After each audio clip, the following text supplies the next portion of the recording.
नमस्कार। दिन भर की तमाम बड़ी और अहम खबरों के साथ मैं हूं प्रीति सिंह। आइए शुरुआत करते हैं हेडलाइंस के साथ।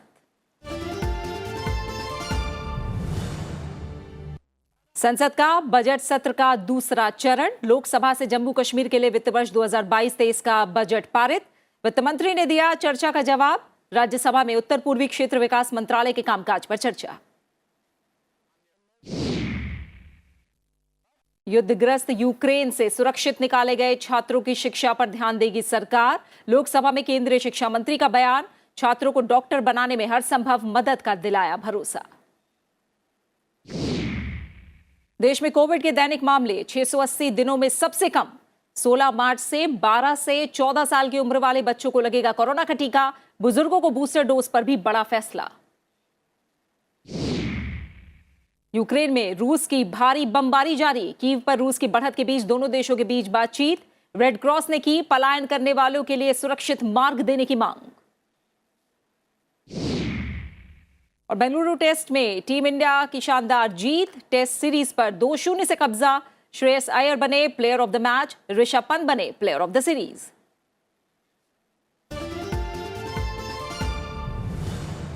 हेडलाइंस के बाद अब एक नजर उन खबरों पर जो आज सुर्खियों में रही।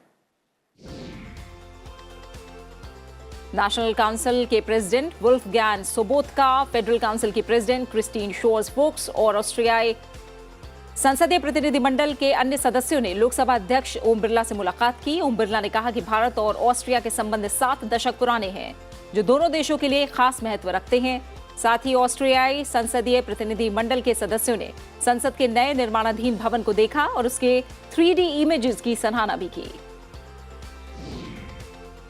सुप्रीम कोर्ट ने कोविड-19 के कारण जान गंवाने वाले लोगों के परिवार वालों के सदस्यों को मिलने वाली 50,000 रुपए की अनुग्रह राशि पाने के लिए झूठे दावों पर चिंता जताई। कोर्ट ने कहा कि उसने कभी सोचा भी नहीं था कि इसका दुरुपयोग किया जा सकता है और उसे लगता है कि नैतिकता का स्तर इतना नीचे नहीं गिर सकता। सुप्रीम कोर्ट ने कहा कि वो मामले की जांच महालेखागार कार्यालय को सौंप सकता है। कनाडा के ओंटारियो में सड़क हादसे में 5 भारतीय छात्रों की मौत हो गई है। दक्षिणी ओंटारियो के क्विंटे वेस्ट शहर में राजमार्ग 401 पर वैन और ट्रैक्टर के बीच टक्कर के कारण ये दुर्घटना हुई।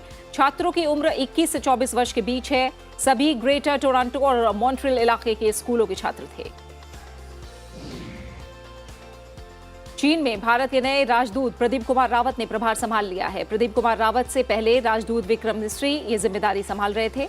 1990 बैच के IFS अधिकारी रावत नीदरलैंड में भारत के राजदूत के रूप में सेवाएं दे चुके हैं। चीन में कोविड के अत्यधिक संक्रामक ओमाइक्रॉन स्वरूप के मामले बढ़ते जा रहे हैं। नए मामलों में से सबसे अधिक 895 मामले सुदूर उत्तर पूर्वी जिलेन फ्रांस से सामने आए। 1.75 करोड़ की आबादी वाले शहर शिंगजिंग में लॉकडाउन लगा दिया गया है। ये शहर प्रमुख तकनीकी और वित्तीय हब है जो हांगकांग के पड़ोस में स्थित है। मौसम विभाग ने कोंकण क्षेत्र और मुंबई और उसके आसपास के इलाकों में अगले 2 दिन तक तेज गर्मी की संभावना को देखते हुए येलो अलर्ट जारी किया है। केरल आपदा प्रबंधन प्राधिकरण ने राज्य में भीषण गर्मी पड़ने का अलर्ट जारी किया है। पंकज आडवाणी ने एशियाई स्नूकर चैंपियनशिप के पहले दिन 2 जीत के साथ शुरुआत की। 2 बार विश्व स्नूकर और बिलियर्ड्स चैंपियन रह चुके आडवाणी ने इरशाद को पहले मैच में 4-2 से हराया। दूसरे मैच में उन्होंने मंसूर को मात दी। और अब खबरें विस्तार से। और सबसे पहले बात संसद के बजट सत्र की, जिसका दूसरा चरण आज से शुरू हो गया।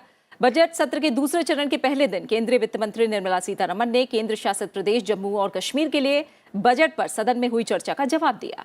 चर्चा का जवाब देते हुए वित्त मंत्री ने कहा कि जम्मू कश्मीर में धारा 370 हटने के बाद 890 केंद्रीय कानून वहां लागू हो गए हैं। 70 साल से अधिक जम्मू कश्मीर के लोगों को जो नहीं मिला वो अब उन्हें दिया जाएगा।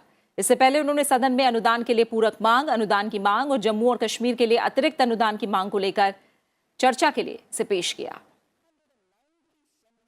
Government of India grant under MHA to J&K is 35,581.44 crores for this forthcoming year, budget year 22-23, as against 30,757 crores in the current prevailing budget 21-22. So that is a grant which goes towards activities in J&K, and in that 15.69% increase is provided within 1 year. केंद्रीय मंत्री जितेंद्र सिंह ने कहा कि अनुच्छेद 370 समाप्त होने से केंद्र शासित प्रदेश जम्मू कश्मीर को फायदा हुआ है। जम्मू कश्मीर में सीमा पार से घुसपैठ में भी कमी आई है। I think the only instance in the history of the world where a huge population of a community became homeless in their own homeland, refugees in their own country. And the biggest exodus possibly that has happened after that of the 1947 partition, when there was exchange of Hindu and Muslims and the rights followed. Lok Sabha में वित्त वर्ष 2022-23 के लिए केंद्र शासित प्रदेश जम्मू और कश्मीर के लिए पेश किए गए बजट चर्चा में विभिन्न दलों के सांसदों ने हिस्सा लिया। अगस्त 2019 में जब धारा 370 को हटाया गया और जम्मू कश्मीर को केंद्र शासित प्रदेश बनाया गया, तो पहले 4 महीने में ही जो ह्यूमन राइट्स इन J&K करके एक संगठन है, उसके हिसाब से बहुत बड़ा माली नुकसान हुआ है। क्या कहीं ये सुना गया है कि एक डिलिमिटेशन में तजवीज़ हो कि एक रीजन का हिस्सा दूसरे रीजन के साथ मिलाया जाए, साउथ कश्मीर को पुंछ के साथ मिलाया जाए? अब चलिए वो अलग बात है, वो तो एक तजवीज़ है जिस पर बहस होनी है, और मुझे उम्मीद है कि वो कमीशन खुद ही, क्योंकि उनके जो सरबराह हैं वो खुद ही इस बात का जायज़ा लेंगे क्या उनके लिए मुनासिब है कि वो कोई हतमी फैसला दे जब तक कि सुप्रीम कोर्ट में मामला है। लोकसभा में केंद्रीय शिक्षा मंत्री धर्मेंद्र प्रधान ने कहा कि यूक्रेन में हमलों के बीच वहां से वापस लाए गए भारतीय छात्रों को डॉक्टर बनाने के लिए भारत सरकार हर संभव व्यवस्था करेगी। प्रश्नकाल में पूरक प्रश्न का जवाब देते हुए उन्होंने ये बात कही। शिक्षा मंत्री ने कहा कि सरकार सामूहिक रूप से उन्हें डॉक्टर बनाने के लिए जो भी व्यवस्था की जरूरत होगी उसकी व्यवस्था करेगी। केंद्रीय मंत्री ने यह भी कहा कि फिलहाल ये समय तो संकट से सुरक्षित लौटे छात्रों को संभालने का है, उन्हें दहशत से बाहर निकालने का है। यूक्रेन पर रूस के हमलों के बीच वहां फंस गए भारतीय नागरिकों, जिनमें विशेष रूप से मेडिकल छात्र शामिल हैं, उन्हें ऑपरेशन गंगा के बीच सुरक्षित वापस लाया गया है। ऑपरेशन गंगा प्रधानमंत्री के नेतृत्व में हुआ, लेकिन 130 करोड़ भारतीयों की एक कलेक्टिव विजडम कैसे होती है अपने बच्चों के लिए, ये उसके प्रमाण है। जब ले ही आए हैं उनको, उनके भविष्य में भारत सरकार सामूहिक रूप में उनको डॉक्टर बनाने के लिए जो जो व्यवस्था रहेगी उसकी चिंता करेगी। आप उसमें आश्वस्त रहिए। आज तो उनको संभालने के लिए, उनको शौक से निकालने की टाइम है। संसद के बजट सत्र का दूसरा चरण आज से शुरू हो गया। कोरोना मामलों में कमी के कारण दोनों सदनों की बैठकें फिर सामान्य रूप से हुई। बजट सत्र के दूसरे चरण के पहले दिन सभापति एम वेंकैया नायडू ने सदस्यों से सत्र के पहले चरण की तरह सकारात्मक भावना बनाए रखने का आग्रह किया। संसदीय स्थायी समिति की बैठकों में सदस्यों की उपस्थिति कम होने के बारे में उन्होंने कहा कि सदस्यों को इन बैठकों में शामिल होने को प्राथमिकता देनी चाहिए। सदन में उत्तर पूर्वी क्षेत्र विकास मंत्रालय के कार्यक्रम पर भी चर्चा हुई। Regarding attendance in meetings of the Department Standing Committee, a couple of chairmen met me today and expressed concern over inadequate attendance in the committee that deal with specialized and technical issues. This calls for the need to nominate members on committees based on their background and interest in subject domain. BJP संसदीय board ने उत्तर प्रदेश के लिए केंद्रीय पर्यवेक्षक और सह पर्यवेक्षक की नियुक्ति की है। संसदीय दल ने उत्तर प्रदेश में सरकार गठन के लिए केंद्रीय गृह मंत्री अमित शाह और झारखंड के पूर्व मुख्यमंत्री रघुवर दास को जिम्मेदारी दी है। इसके अलावा बीजेपी ने उत्तराखंड के लिए रक्षा मंत्री राजनाथ सिंह और विदेश राज्य मंत्री मीनाक्षी लेखी को पर्यवेक्षक नियुक्त किया है। वहीं मणिपुर के लिए पार्टी ने वित्त मंत्री निर्मला सीतारमण और कानून मंत्री किरेन रिजिजू को पर्यवेक्षक बनाकर भेजने का फैसला किया है। गोवा के लिए केंद्रीय कृषि मंत्री नरेंद्र सिंह तोमर और एल मुरुगन को पर्यवेक्षक नियुक्त किया गया है। उत्तर प्रदेश विधानसभा चुनाव में बीजेपी की प्रचंड जीत के बाद मुख्यमंत्री योगी आदित्यनाथ दिल्ली के दौरे पर हैं।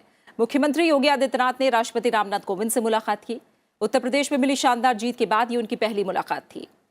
उत्तर प्रदेश के मुख्यमंत्री ने रविवार को प्रधानमंत्री नरेंद्र मोदी, रक्षा मंत्री राजनाथ सिंह, केंद्रीय गृह मंत्री अमित शाह, पार्टी प्रमुख जेपी नड्डा और दूसरे वरिष्ठ नेताओं से भी मुलाकात की थी।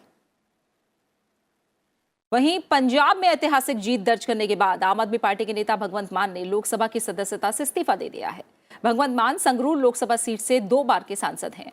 आम आदमी पार्टी ने पंजाब में चुनाव से पहले ही भगवंत मान को मुख्यमंत्री पद का उम्मीदवार घोषित कर दिया था। वो पंजाब के मुख्यमंत्री के तौर पर 16 मार्च को शपथ लेने जा रहे हैं। शपथ ग्रहण समारोह नवाशहर जिले में स्थित महान स्वतंत्रता सेनानी भगत सिंह के मूल गांव खटगढ़ कला में आयोजित होगा। गोवा के राज्यपाल पीएस श्रीधरन ने नवनिर्वाचित विधायक गणेश गांवकर को विधानसभा सत्र से पहले प्रोटेम स्पीकर के रूप में शपथ दिलाई है। बीजेपी नेता गांवकर सार्वोडेम से विधायक हैं। उन्होंने कार्यवाहक मुख्यमंत्री प्रमोद सावंत और दूसरे गणमान्य व्यक्तियों की उपस्थिति में राजभवन में शपथ ली। नए सदस्यों को शपथ दिलाने के राज्यपाल ने मंगलवार को विधानसभा सत्र बुलाया है। बीजेपी ने 40 सदस्यीय विधानसभा के चुनाव में 20 सीटें जीती हैं। वहीं मणिपुर के कार्यवाहक मुख्यमंत्री एन बीरेन्द्र सिंह ने आज इम्फाल में 12वीं मणिपुर विधानसभा के सदस्य के रूप में शपथ ली। रविवार को मणिपुर विधानसभा के प्रोटेम स्पीकर के रूप में शपथ लेने वाले सौरो खैबम राजेंद्र सिंह ने विधायकों को पद और गोपनीयता की शपथ दिलाई। आज विधायक के रूप में शपथ लेने वाले निर्वाचित सदस्यों में से बीजेपी के 32, नेशनल पीपुल्स पार्टी के 7, जनता दल यूनाइटेड के 6, कांग्रेस और नागा पीपुल्स फ्रंट के 5-5, कुकी पीपुल्स अलायंस के 2 और 3 इंडिपेंडेंट उम्मीदवार शामिल हैं। 5 नवनिर्वाचित महिला उम्मीदवारों ने भी मणिपुर विधानसभा के सदस्य के रूप में शपथ ली। देश में कोविड-19 के दैनिक मामलों में भारी गिरावट आई है। पिछले 24 घंटे में 2503 लोग संक्रमित पाए गए हैं, जो 680 दिनों में सबसे कम है। उपचार करा रहे मरीजों की संख्या भी कम होकर 36,168 रह गई। इलाज करा रहे मरीजों की संख्या संक्रमण के कुल मामलों का 0.08% है, जबकि कोविड-19 से स्वस्थ होने की राष्ट्रीय दर 98.72% है। पिछले 24 घंटों में कोविड-19 के इलाज करा रहे मरीजों की संख्या में 1901 की कमी दर्ज की गई है। दैनिक संक्रमण दर 0.47% दर्ज की गई और साप्ताहिक संक्रमण दर 0.47 दर्ज की गई। सरकार ने 16 मार्च से 12 से 13 और 13 से 14 वर्ष के आयु वर्ग के बच्चों का कोविड रोधी टीकाकरण शुरू करने का फैसला किया है। 2008, 2009 और 2010 में पैदा हुए बच्चों को कोर्बेवैक्स टीका लगाया जाएगा। इस टीके का उत्पादन हैदराबाद की बायोलॉजिकल एडवांस औषधि निर्माता कंपनी ने किया है। 14 साल से अधिक आयु वर्ग के बच्चों को टीकाकरण अभियान के तहत कोविड रोधी टीके लगाए जा रहे हैं। वहीं सरकार ने दूसरी बीमारियों से पीड़ित 60 वर्ष से अधिक आयु वर्ग के लोगों को टीके की एहतियाती डोज लगाने का फैसला किया है। अब इस शर्त को खत्म कर दिया गया है। 16 मार्च से 60 वर्ष से अधिक उम्र के सभी लोग एहतियाती टीका यानी बूस्टर डोज लगवा सकेंगे। देशव्यापी कोविड-19 रोधी टीकाकरण अभियान के तहत अभी तक 180.19 करोड़ खुराकें दी जा चुकी हैं। और खबरें जारी हैं। फिलहाल रुकना एक छोटे से ब्रेक के लिए, और ब्रेक के बाद समाचार राज्यवार, साथ ही बताएंगे रूस यूक्रेन के बीच जारी संघर्ष और खेल जगत से जुड़ी तमाम अहम खबरें। आप बने रहिए हमारे साथ।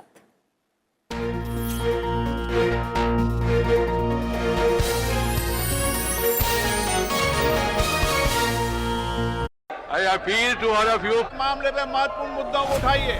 मैं आपकी अनुमति से कोई सरकार इस पे विचार कर रही है। What is important for all of us to realize is What I want to ask the Honorable Minister, What specific intervention are you doing? Politics कर देश में भेद खड़ा नहीं करना चाहिए। सरकार इसके लिए निरंतर प्रयास कर रही है। A report of the Department of Parliament Standing Committee. प्रश्न ये है कि विधेयक पारित किया जाए। हमारे मंत्रालय ने 6 साल में आम जनता तक पहुंचाने की व्यवस्था है।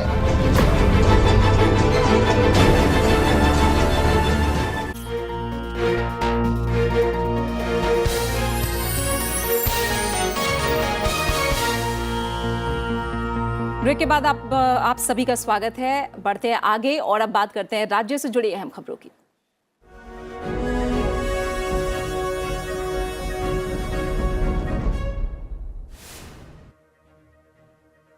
आठवें योग दिवस के लिए तैयारियां शुरू हो गई हैं। केंद्रीय मंत्री सर्बानंद सोनोवाल ने योग महोत्सव का उद्घाटन करते हुए कहा कि इस बार 75 विरासत स्थलों पर अंतर्राष्ट्रीय योग दिवस का आयोजन किया जाएगा। कार्यक्रम में केंद्रीय मंत्री भूपेंद्र यादव, मीनाक्षी लेखी, हरियाणा के मुख्यमंत्री मनोहर लाल खट्टर, सिक्किम के मुख्यमंत्री प्रेम सिंह तमांग भी मौजूद रहे। असम विधानसभा का बजट सत्र राज्यपाल जगदीश मुखी के संबोधन के साथ शुरू हो गया है। राज्यपाल ने कहा कि सरकार अपने अहम चुनावी वादों में से एक को पूरा करने के लिए 1 लाख युवाओं को रोजगार देने की प्रक्रिया शुरू कर चुकी है। राज्यपाल के अभिभाषण के दौरान सदन में गतिरोध देखने को मिला। असम विधानसभा अध्यक्ष बिस्वजीत दैमारी ने बजट सत्र के पहले दिन नवनिर्वाचित बीजेपी विधायक भुवन गाम को पद और गोपनीयता की शपथ दिलाई। भुवन गाम हाल ही में माजुली से उपचुनाव जीतकर विधानसभा पहुंचे हैं। गाम की जीत के साथ 126 सदस्य असम विधानसभा में बीजेपी विधायकों की संख्या बढ़कर 63 हो गई है। तेलंगाना में जी सुखेंद्र रेड्डी को आज सर्वसम्मति से दूसरे कार्यकाल के लिए विधान परिषद का अध्यक्ष चुना गया। विधान परिषद के सचिव ने कहा कि केवल सुखेंद्र रेड्डी का ही नामांकन प्राप्त हुआ था, इसलिए उन्हें अध्यक्ष चुन लिया गया। आंध्र प्रदेश विधानसभा में आज भारी गतिरोध देखने को मिला। तेलुगु देशम पार्टी के विधायकों ने सदन में गतिरोध पैदा किया। इसके बाद टीडीपी के 5 सदस्यों को सदन से बजट सत्र की अवधि के लिए निलंबित कर दिया गया। केरल विधानसभा में आज सिल्वर लाइन परियोजना के मुद्दे पर चर्चा हुई। यूडीएफ के कई विधायकों ने बहस के लिए नोटिस जमा किया था, जिसके बाद इस मुद्दे पर चर्चा के लिए 2 घंटे का वक्त दिया गया। इस परियोजना का विपक्ष विरोध कर रहा है।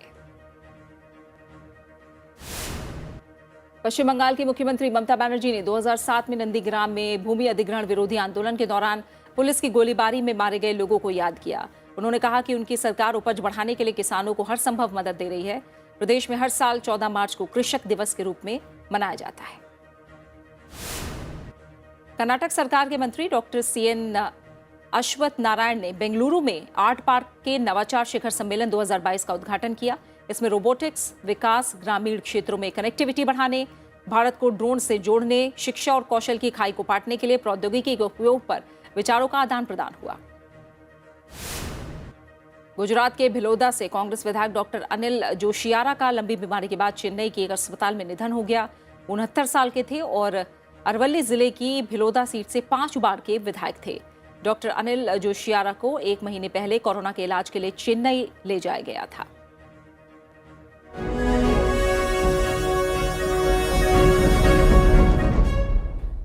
और अब कुछ और अहम खबरें। उपराष्ट्रपति एम वेंकैया नायडू ने कहा है कि हम ऐसे युग में हैं जहां हमें अपनी नीतियों और कार्यक्रमों पर लगातार पुनर्विचार करने और उन्हें समायोजित करने की आवश्यकता है। ऐसा करने का सबसे अच्छा तरीका साक्ष्य आधारित नीति निर्धारण है। आज advance management programme in public policy के प्रतिभागियों से मुलाकात के दौरान उपराष्ट्रपति ने कहा कि हमें हमेशा याद रखना चाहिए कि किसी भी नीति, नवाचार या संस्था का अंतिम लक्ष्य लोगों के जीवन को खुशहाल और अधिक आरामदायक बनाना है। World is fast changing. India also is moving forward. So there are opportunities and there are many challenges also.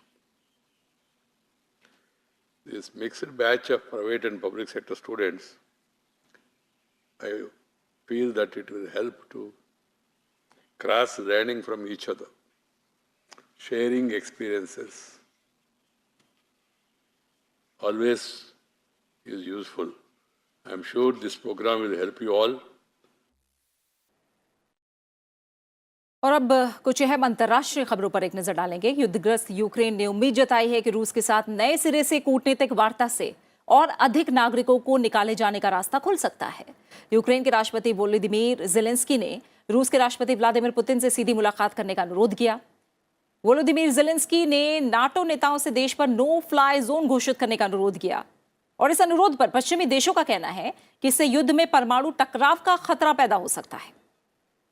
इस बीच इन तमाम चिंताओं को लेकर अमेरिका के राष्ट्रपति जो बाइडेन अपने राष्ट्रीय सुरक्षा सलाहकार को चीन के एक अधिकारी से मुलाकात करने के लिए रोम भेज रहे हैं। अमेरिका को अंदेशा है कि चीन रूस की गलत सूचनाओं का प्रसार कर रहा है और पश्चिमी देशों के आर्थिक प्रतिबंधों से बचने के लिए रूस की मदद कर सकता है। इस बीच यूक्रेन में कीव क्षेत्र के प्रमुख ओलेस्की कुलेबा ने कहा है कि रूसी बलों ने कीव के उत्तर पश्चिम उपनगरों पर भारी बमबारी की है। राजधानी के पूर्वी हिस्से में कई इलाकों को निशाना बनाया। उत्तर पश्चिमी शहरों इरपिन, बुका और होस्तमेल में भी रात भर हमले किए जाने की सूचना मिली। राजधानी कीव पर कब्जा करने की कोशिश में रूस की तरफ से इन इलाकों में सबसे अधिक हमले किए गए हैं। यूक्रेन के सशस्त्र बलों के जनरल स्टाफ ने कहा कि रूसी सैनिकों ने पिछले 24 घंटों में पश्चिमी हिस्से में हमले तेज कर दिए हैं। इंजीनियरिंग, पेट्रोलियम और रसायनों जैसे क्षेत्रों के बेहतर प्रदर्शन से देश का निर्यात फरवरी में 25.1% बढ़कर 34.57 अरब डॉलर रहा। वाणिज्य मंत्रालय के अनुसार कुल मिलाकर निर्यात चालू वित्त वर्ष 2021-22 के अप्रैल से फरवरी माह के दौरान 46.09% बढ़कर 374.81 अरब डॉलर पर पहुंच गया है। एक साल पहले इसी अवधि में यह 256.55 अरब डॉलर था। बात क्रिकेट की। भारत ने श्रीलंका को दूसरे टेस्ट मैच में 238 रनों से हरा दिया है। इसके साथ ही उसने 2 मैचों की टेस्ट सीरीज में क्लीन स्वीप कर लिया है। मैच के तीसरे दिन श्रीलंकाई टीम 208 रनों पर ढेर हो गई। श्रीलंका के लिए दूसरी पारी में दिमुथ करुणारत्ने ने शानदार 107 रन बनाए। भारत के लिए रविचंद्रन अश्विन ने सबसे ज्यादा 4 और जसप्रीत बुमराह ने 2 विकेट चटकाए। और इसी के साथ फिलहाल इस बुलेटिन में इतना ही। और कोरोना काल में सूना पड़ा रहा मुंबई का भारतीय सिनेमा राष्ट्रीय संग्रहालय एक बार फिर गुलजार हो चुका है। परिसर में विंटेज कारों और बाइकों की प्रदर्शनी आयोजित की गई है। चलते चलते आपको छोड़ जाते हैं इन तस्वीरों के साथ। अपना अच्छे से ख्याल रखिए और मुझे दीजिए इजाजत। नमस्कार।